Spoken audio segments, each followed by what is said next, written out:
Ils m'ont oublié au centre commercial avant le dîner de la veille de Noël. Quand j'ai appelé, maman a murmuré, « Oh, on pensait que tu étais dans l'autre voiture. » J'ai commencé à marcher. 1 heure plus tard, ma sœur Laura m'a envoyé par erreur un message destiné à son ami, « Mon Dieu, ça a marché. » On l'a enfin laissé au centre commercial comme prévu. J'ai répondu, brillant, sans ponctuation, sans émoji, juste ça. Puis j'ai gelé le budget alimentaire de 2800 €, leur accès à la maison, et j'ai pris l'arbre. Ensuite, j'ai fait mon deuxième mouvement. Ils m'ont oublié au centre commercial. C'était la veille de Noël. Le parking était presque vide. Juste de l'asphalte mouillé, des lumières clignotantes et un froid qui semblait personnel. J'étais près de la sortie, tenant 2 sacs en papier remplis des courses qu'ils m'avaient demandées. Mes mains s'engourdissaient. L'un des sacs commençait à se déchirer. La crème coulait par le fond. Les bouteilles de vin tintaient doucement à chaque fois que je changeais de poids. Mon téléphone a vibré. Un message vocal. Maman. Murmurant comme si elle ne voulait pas être entendue, « Oh, non. On pensait que tu étais dans l'autre voiture. » C'est tout ce qu'elle a dit. Pas un « Où es-tu ?» Pas un « Reste là », pas une pause avant de raccrocher. Juste le silence. Comme si je n'avais rien dit. Je n'ai pas crié, je n'ai pas pleuré, je n'ai même pas cligné des yeux. Je suis resté là, sous la lumière jaune douce d'un lampadaire, écoutant le vent pousser un chariot de supermarché vers un banc de neige. Je leur avais déjà dit que ma voiture était au garage, que les freins avaient lâché. Je leur avais envoyé une photo du reçu. Laura avait dit qu'elle passerait après avoir récupéré les enfants. J'ai acquiescé. Je l'ai remercié, idiotement. J'ai commencé à marcher dans la neige sale, le sel et la fumée des voitures. Chaque pas pesait plus que le précédent. Mon manteau était trop fin. Mes chaussettes trempaient. Je sentais la boîte de sauce au canneberge s'enfoncer dans mes côtes. Selon Google Maps, c'était 58 minutes à pied. À mi-chemin, mon téléphone a vibré à nouveau. Message erroné. Mauvais fil de Laura, mon Dieu, ça a marché. On l'a enfin laissé au centre commercial comme prévu. Je me suis arrêté. La neige s'accumulait sur mon cou. Je l'ai lu une fois, puis une autre. Ensuite, j'ai répondu, brillant, et j'ai continué à marcher. Je suis arrivé chez moi vers 18h40, dans mon appartement, pas le leur. J'ai posé les sacs sur le plan de travail, retiré mes gants et je me suis assise. Le radiateur sifflait. La pièce sentait la poussière brûlée. J'ai ouvert l'application bancaire. J'ai cherché le compte partagé familial pour les courses. Je l'ai gelé. 2847,28 € disparus. Puis j'ai accédé au système de la maison, désactivé les codes d'accès partagés. J'ai supprimé leur nom, bloqué leurs 4 numéros sur la caméra de la porte d'entrée. Ils le découvriraient bientôt. Dernière étape, leur arbre, mais pas vraiment. C'est moi qui l'avais acheté, transporté, installé sur leur porche il y a 2 semaines, parce que papa a encore mal au dos et que les enfants ont école. J'ai emprunté la voiture de mon voisin, celle que j'utilise quand la mienne est au garage. J'ai conduit en silence. Je me suis arrêté devant leur maison. Je n'ai pas garé, j'ai juste débranché l'arbre. Je l'ai soulevé avec les décorations encore dessus. Je l'ai attaché sur le toit. Personne n'est sorti. Personne n'a remarqué. Ils étaient à l'intérieur, riant, probablement en ouvrant le vin que j'avais apporté, probablement en pensant que je viendrais demain. Avec un dessert, avec des excuses. Je ne suis pas venu. Mais ce n'était pas l'histoire, c'était juste l'introduction, parce que ce que j'ai fait ensuite, c'était le vrai mouvement. Je ne suis pas allé chez eux cette nuit-là. Je n'ai pas répondu aux appels. J'ai préparé. Je me suis assise près de la fenêtre. J'ai regardé les lumières du Porsche de quelqu'un d'autre clignoter et, pour la première fois en des années, je me suis autorisé à me souvenir, non seulement de ce qu'il venait de faire, mais de tout ce qui avait précédé. Je ne payais pas tout, pas au début, juste un petit extra, comme disait papa. Puis ce furent les courses, ensuite la facture de téléphone, puis l'essence. Laura avait besoin d'un appareil dentaire. Je proposais de payer la moitié. Maman disait que c'était un geste adorable. Laura ne disait rien, elle souriait juste avec ses nouvelles dents sur la carte de Noël. J'ai aussi payé pour cette photo. À 17 ans, je suis resté à la maison pendant le bal de fin d'année. Pas parce que personne ne m'avait invité, mais parce que j'ai pris un service supplémentaire au bar routier. Ils avaient besoin des heures. J'avais besoin d'argent. J'ai utilisé une partie du chèque pour réparer le sèche-linge. Le reste est allé à l'assurance auto. Laura avait percuté une boîte aux lettres. Encore. À 18 ans, j'étais habitué à ne pas être vu. Juste utile, juste présente quand quelque chose devait être réparé. L'université n'était pas un rêve, c'était une échappatoire. J'ai obtenu une réduction de frais pour résidence et un bon pour le bus. Je travaillais le matin dans un entrepôt, suivais des cours l'après-midi et servais des tables le soir. Je rentrais chez moi pour me doucher. Parfois je mangeais, jamais je ne dormais. Laura est entrée dans une université d'humanité à 2 heures de la maison. Elle a abandonné après 1 an. Elle a dit que c'était trop de stress. Maman a dit qu'elle écoutait son corps. Papa a dit qu'il respectait ses limites. Après ça, j'ai arrêté de parler pendant les dîners. Personne ne l'a remarqué. À 21 ans, je me suis installé dans un appartement en sous-sol, moisissure au plafond, radiateur cassé. Je l'ai couvert d'une couverture suspendue. Je me suis dit que c'était un style bohème. Je me suis dit que ce n'était pas censé être mieux que ça. Cet hiver-là, maman a eu une pneumonie. Les factures d'hôpital n'étaient pas si terribles, mais les médicaments n'étaient pas couverts. Je les ai payés discrètement par téléphone. J'ai demandé au pharmacien de ne mettre que son nom. Elle n'a jamais demandé comment, elle a juste dit « Tu es une bénédiction ». Je vivais dans cette bénédiction. Je la payais chaque mois. À 23 ans, Laura sortait avec quelqu'un qui aimait camper. Elle a posté une photo d'une nouvelle tente. Elle a écrit « Il y a des gens qui arrivent et rendent tout plus facile, sans étiquette ». Mais cette semaine-là, je lui avais envoyé 800 € quand elle a dit que sa transmission faisait des siennes, encore. Je savais que je devais arrêter, mais arrêter aurait rendu ça réel. À 25 ans, je couvrais le loyer, les courses, la facture d'eau, mes prêts étudiants, leur mazout de chauffage et le nouveau forfait téléphonique de Laura. Elle avait encore cassé son écran. Elle disait en avoir besoin pour le travail. Je ne demandais même plus ce qu'elle faisait. À 26 ans, ils ont commencé à me dire stable, comme si c'était un compliment. Elle est solide, a dit papa une fois à un cousin. On peut toujours compter sur elle. Il ne savait pas que ce mois-là, j'avais dû choisir entre acheter des provisions ou me faire nettoyer les dents. J'ai choisi les provisions, puis j'en ai aussi acheté pour leur maison, parce qu'ils ne demandaient plus, ils attendaient juste. Maman a dit une fois qu'elle était fière, comme si je faisais toujours un pas en avant, comme si c'était une qualité, comme si ce n'était pas du désespoir. À 27 ans, Laura est revenue à la maison. Elle a dit qu'elle avait besoin d'espace pour guérir. Elle a ramené le chien, celui qu'elle ne pouvait pas se permettre. Il a détruit le canapé. J'ai payé pour le remplacer. Personne ne me l'a demandé, mais personne ne l'a empêché non plus. Ce printemps-là, j'ai obtenu une petite promotion. 20 heures de plus par semaine, sans avantages supplémentaires. J'ai utilisé l'augmentation pour réparer une fuite sur leur toit. Je ne vivais plus là, mais c'était toujours ma maison, du moins c'est ce que je me répétais. À 28 ans, je déposais des courses, la même liste habituelle, lait d'amande, beurre, œufs, fromage, les biscuits préférés de Laura. Elle n'était pas là. Maman a ouvert la porte et a dit « Oh, j'avais oublié que tu venais ». Je suis resté un instant avec les sacs dans les mains. Puis je n'ai rien dit. Pourquoi? Que pouvais-je dire? À 29 ans, je me suis pris un week-end de congé, le premier en plus de 2 ans. Je suis parti en randonnée seul, sans réseau, sans nouvelles. À mon retour, j'avais 12 appels manqués. Le frigo était en panne. Les œufs étaient foutus. Le thermostat déconnait encore. Laura avait un entretien et ne pouvait pas gérer autant de stress. J'ai fait le virement depuis les toilettes d'une station-service sur le chemin du retour. Personne n'a dit merci, ils ont juste dit « Je savais que tu réglerais ça ». Cette phrase tournait en boucle dans ma tête. Je savais que tu réglerais ça. Pas « On apprécie ». Pas « Tu en fais trop ». Juste « Bien sûr que tu l'as fait ». À 30 ans, je gérais leurs finances plus que les miennes, leurs courses, leurs factures, l'antipuce du chien.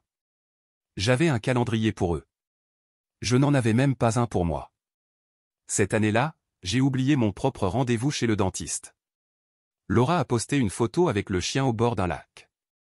Légende, reconnaissante pour la paix, pour l'espace, pour les gens qui comprennent tout simplement. Elle n'a tagué personne. J'ai quand même payé la facture d'eau ce mois-là. Cet hiver, j'ai couvert la réparation de la chaudière. 2100 €. J'économisais pour un voyage. Rien d'extraordinaire, juste une cabane. Un peu de silence. J'ai annulé. Je me suis dit, l'année prochaine. Ils n'ont jamais demandé d'où venait l'argent. Ils n'ont jamais rien demandé. Et c'est ce qui a fait le plus mal. Pas l'argent, pas même le silence, l'hypothèse, l'idée que je ne cesserais jamais de le faire, que je n'avais besoin de rien, que je ne désirais rien, que je ne comptais pas. On ne m'a jamais effacé sur le papier, mais on a effacé la partie de moi qui se sentait humaine. Et c'est ce qui est resté avec moi, même après que la neige a fondu, même après que les factures ont été payées. Même après m'être répété encore et encore que l'année prochaine serait différente. Elle ne l'a pas été. Pas jusqu'au centre commercial, pas jusqu'au sac, pas jusqu'au message vocal et au plan dont j'ignorais l'existence. Jusqu'à ce que je le découvre. Ça a commencé par quelque chose de petit. J'ai arrêté de répondre dans le chat familial. Celui où ils envoyaient des listes de courses déguisées en conversation. Astérisque, quelqu'un peut passer acheter des serviettes? Les biscuits préférés de maman sont en promotion. Il faut du vin, encore astérisque, je les lisais, je les laissais là. Je n'écrivais rien. Au début, il répondait avec des points d'interrogation, puis avec des blagues, ensuite avec le silence. Ils étaient confus, pas inquiets. Ils pensaient que j'étais occupé, fatigué, ou dans un de mes moments. Parce que quand l'utilité est la seule langue de quelqu'un, le silence ne semble être qu'un mauvais service. J'ai attendu 3 jours. Puis j'ai ouvert l'application bancaire. J'ai annulé le virement automatique pour leur facture d'électricité. J'ai gelé le compte du gaz. J'ai dissocié ma carte du service de livraison de nourriture. Ils l'ont remarqué le jeudi. Laura a écrit, astérisque, il n'y a plus d'eux. Les comptes ont changé ou quoi, astérisque, je n'ai pas répondu. Le vendredi, maman a envoyé un message, astérisque, le thermostat ne fonctionne pas, peux-tu vérifier si le paiement a été fait, astérisque, je ne l'ai même pas ouvert. Le samedi matin, le premier appel est arrivé. Papa. J'ai laissé sonner. Puis le message vocal, astérisque, s'il y a un problème, dis-le. Ne rends pas ça plus difficile que ça ne l'est, astérisque, cette phrase m'a marqué. Comme si c'était moi qui créais le problème en me retirant, comme si mon absence était le vrai fardeau, et non les décennies précédentes. Le dimanche, Laura est venue à mon appartement. Elle a frappé à la porte comme si c'était une faveur, pas une confrontation. Quand j'ai ouvert, elle n'a pas souri, elle a juste brandi son téléphone. Astérisque, tu as gelé la carte, astérisque, a-t-elle demandé. Astérisque, non, astérisque, ai-je répondu. Elle a fait un pas comme si elle allait entrer. Je n'ai pas bougé. Elle n'a pas franchi le seuil. À la place, elle a penché la tête et changé de ton. Astérisque, maman est vraiment bouleversée. Les enfants ont remarqué que l'arbre n'est plus là. Que essaies-tu de dire, astérisque, je n'ai pas cligné des yeux. Je ne me suis pas adouci. Astérisque demande à l'autre voiture, astérisque, ai-je dit. Sa bouche s'est ouverte, puis refermée. Elle est partie sans un mot. Ce soir-là, j'ai ouvert l'album photo partagé qu'on utilisait pour les fêtes. Celui où je téléchargeais toutes les photos, écrivais les légendes, organisais leurs souvenirs. J'ai supprimé chaque photo que j'avais prise. 47 fichiers effacés en 7 secondes. Sans avertissement, sans excuse, j'ai regardé l'icône tourner et j'ai cessé d'attendre une réponse. Le lendemain matin, maman a appelé. Cette fois, j'ai répondu. Sa voix était calme, prudente, répétée. Astérisque, on ne voulait pas te faire de mal. C'était un malentendu. Tout s'est compliqué, astérisque, j'ai laissé le silence s'étirer jusqu'à ce qu'elle le remplisse. Astérisque, est-ce que tu exagères tout ça, astérisque, j'ai presque ri, mais à la place, j'ai posé une seule question, astérisque, c'était quoi, le plan, exactement, astérisque, elle n'a pas répondu, elle a juste poussé ce soupir typique de mère, bien rodé, et dit, astérisque, on pensait que tu comprendrais. Astérisque, j'ai raccroché sans répondre, sans mot final, juste un silence qui ne fait pas mal, un silence qui a une forme. Et puis, j'ai ouvert l'ordinateur portable et j'ai rendu ça permanent. Le silence est arrivé en premier, pas comme une excuse, mais comme un vide. Je me suis réveillé sans alarme, sans message, sans rappel. Astérisque si tu es dehors, tu peux passer prendre des trucs, astérisque sans demande, sans urgence, sans culpabilité déguisée en émoji. C'était étrange. Puis ça a cessé de l'être. J'ai préparé du café, je l'ai laissé bouillir, je l'ai versé quand même, je l'ai bu en silence, sans podcast, sans musique, juste le bourdonnement du frigo et le radiateur qui claquait toutes les quelques minutes. Je me suis assise près de la fenêtre et je n'ai pas regardé l'heure. Je n'ai pas ouvert l'application de course. Je n'ai pas consulté le calendrier partagé pour voir qui avait besoin de quoi. C'était ma routine matinale avant. Maintenant, c'était le silence, et je l'ai laissé être. Cette première semaine, je n'ai pas fait grand-chose, j'ai juste existé. J'ai dormi toute la nuit, j'ai mangé à table, pas au bureau. J'ai lavé le linge et je l'ai plié. Le même jour, j'ai regardé l'eau tourner dans la machine à laver comme si elle n'avait rien à prouver. Ça ressemblait à de la douceur, mais une douceur avec du poids, comme de l'air qui bouge mais ne réchauffe pas. Au 4e jour, j'ai ouvert le document de la liste de courses. Il était toujours là. Dernière modification, Laura. J'ai fixé la note en haut. Astérisque lait, crème d'amande. Merci comme toujours astérisque j'ai passé le curseur sur le fichier et je l'ai supprimé. Pas par colère, par soulagement. Ils n'ont pas appelé. Pas encore. Mais les publications ont commencé. Maman, bien sûr. Une photo du Porsche. Le crochet vide où était accrochée la couronne. Astérisque parfois, tu donnes tout et ce n'est toujours pas assez. Astérisque 39 likes. 3 cœurs. Un commentaire, astérisque je pense à toi. Astérisque il y a des gens qui ne comprennent pas le sacrifice. Astérisque sans nom, mais je savais. Le lendemain, Laura a posté son propre message, une photo de ses enfants près de la prise où allaient les lumières de l'arbre. Astérisque essayer d'expliquer la déception aux enfants, c'est dur, surtout quand tu ne la comprends pas toi-même. Astérisque j'ai fermé l'application, je ne l'ai pas rouverte ce jour-là, ni le suivant. Et puis, on a frappé à la porte. Tante Béatrice, sans invitation, sans prévenir, debout avec son manteau d'église et une boîte de biscuits, avec cet air que prennent les gens quand ils font semblant de ne rien savoir. Astérisque je ne prends pas parti astérisque, a-t-elle dit en entrant, ce qui veut toujours dire qu'elle l'a déjà fait. Elle n'a pas enlevé son manteau, elle s'est juste assise au bord du canapé et a regardé autour d'elle comme pour évaluer les dégâts. Astérisque ta mère va très mal à cause de tout ça. Laura dit que tu ne réponds pas. Les enfants sont perdus. Astérisque j'ai hoché la tête. Je lui ai proposé du thé. Elle a accepté, elle ne l'a pas bu. Astérisque ce n'est pas toi, ça astérisque, a-t-elle dit, presque gentiment. Comme si on m'avait remplacé, comme si poser des limites était une possession. 15 minutes plus tard, elle a laissé les biscuits sur le plan de travail et m'a dit, astérisque pense à ce qui compte vraiment. Astérisque je ne les ai pas jetés, mais je ne les ai pas mangés non plus. Ce soir-là, j'ai rouvert le dossier des photos partagées qu'on utilisait pour chaque célébration. J'ai supprimé tout ce que j'avais téléchargé. Des centaines de photos étiquetées, organisées, recadrées, disparues, pas comme une punition, mais pour récupérer. Le lendemain, maman a envoyé un message, astérisque les lumières ne s'allument pas. Le système s'est éteint, astérisque je n'ai pas répondu. Puis un autre, astérisque on ne peut pas ouvrir le portail. Quelque chose s'est réinitialisé, astérisque rien. Ensuite, papa, astérisque j'espère que ce n'est pas à cause du centre commercial. C'était un malentendu, astérisque ce mot. Je l'ai lu 3 fois. Je n'ai pas répondu. 3 heures plus tard, un autre message de Laura. Juste une capture d'écran.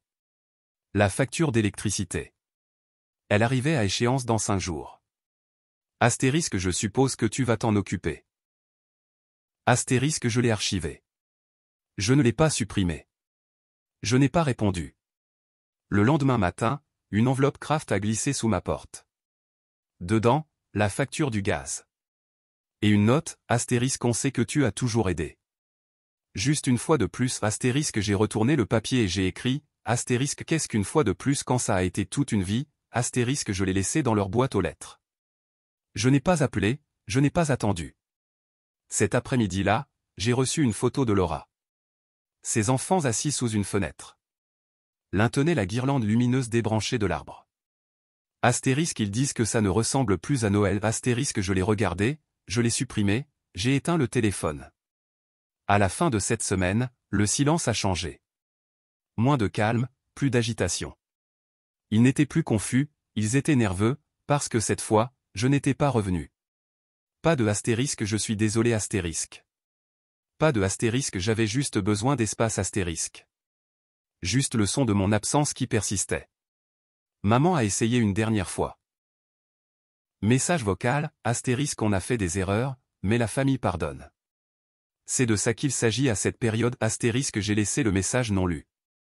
Le lendemain, un dessin d'enfant est apparu sous ma porte, fait au crayon de couleur, des bonhommes allumettes. L'un était étiqueté astérisque tonton astérisque.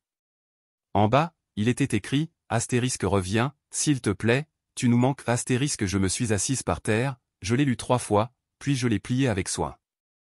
Je l'ai rangé dans le tiroir où je mets les choses que je ne sais pas comment jeter.